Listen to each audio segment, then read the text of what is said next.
Assalamualaikum warahmatullahi wabarakatuh. Halo anak-anak. Anak-anak pernah nggak sih membayangkan apa jadinya kalau di bumi ini hanya ada manusia saja, tidak ada hewan dan tumbuhan lainnya? Tentu kita akan kesulitan untuk bertahan hidup. Ya, sebagai organisme, manusia membutuhkan organisme lain untuk bertahan hidup.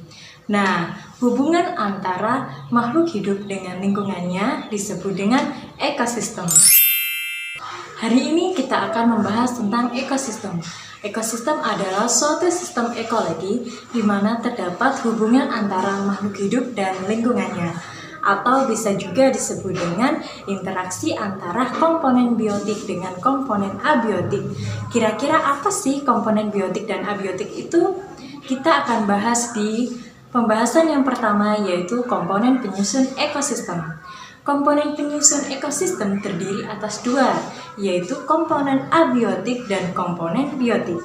Komponen abiotik adalah komponen yang tidak hidup. Abiotik berasal dari kata a yang artinya tidak dan bios yang artinya hidup.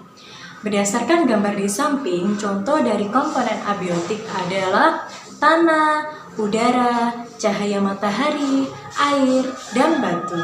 Sedangkan komponen biotik adalah komponen yang hidup.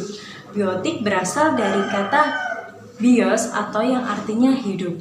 Berdasarkan gambar di samping, berarti contoh dari komponen biotik adalah tumbuhan, rumput, kerbau, ikan, dan lain-lain. Komponen biotik dibedakan lagi menjadi 4. Yang pertama ada yang namanya produsen, yang kedua konsumen, yang ketiga dekomposer, dan yang keempat detritivor. Produsen adalah makhluk hidup atau organisme yang dapat mensintesis makanannya sendiri atau dapat membuat makanannya sendiri. Contoh dari produsen adalah makhluk hidup yang memiliki klorofil. Contohnya yaitu tumbuhan, lumut, paku-pakuan, dan alga. Sedangkan konsumen adalah makhluk hidup yang tidak dapat membuat makanannya sendiri. Konsumen disebut juga dengan heterotrof. Konsumen memerlukan makhluk hidup lain untuk memperoleh makanannya. Contoh dari konsumen adalah manusia dan hewan. Konsumen dibagi lagi nih menjadi beberapa tingkatan. Yang pertama ada konsumen tingkat 1 atau konsumen primer. Konsumen primer adalah konsumen yang memakan langsung tumbuhan. Contohnya yaitu belalang. Yang selanjutnya ada konsumen tingkat 2. Konsumen tingkat 2 adalah konsumen yang memakan konsumen tingkat 1. Contohnya yaitu katak. Dan selanjutnya ada konsumen tingkat 3, yaitu konsumen yang memakan konsumen tingkat 2. Contohnya yaitu ular. Dan yang terakhir adalah konsumen puncak atau konsumen tingkat 4, yaitu konsumen yang memakan konsumen tingkat 3. Contohnya yaitu elang. Nah, berdasarkan makanan yang dimakan, konsumen dibagi lagi menjadi 3. Ada yang namanya herbivora, karnivora, dan omnivora. Herbivora merupakan konsumen pemakan tumbuhan. Contohnya yaitu sapi, kambing, kelinci.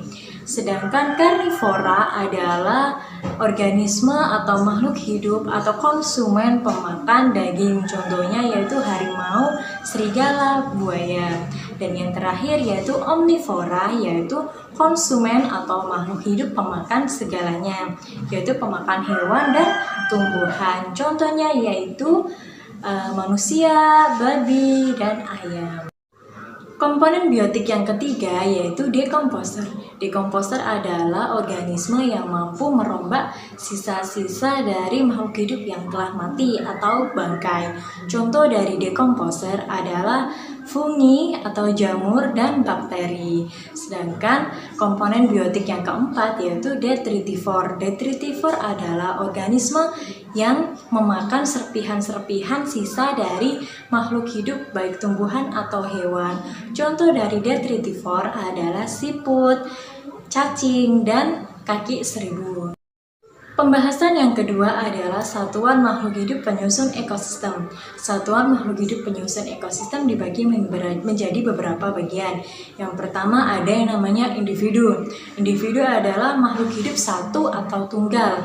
Contoh pada gambar adalah berarti satu ekor ikan. Yang selanjutnya ada yang dinamakan dengan populasi. Populasi berarti sekelompok makhluk hidup yang sama dan tinggal pada suatu tempat. Contohnya yaitu sekelompok ikan.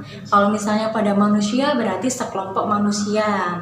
Terus ada juga yang disebut dengan komunitas. Komunitas adalah sekelompok populasi dari spesies yang berbeda-beda dan tinggal pada satu tempat. Contohnya ada populasi ikan, populasi rumput, populasi kepiting, populasi hewan, dan hidup di tempat yang sama.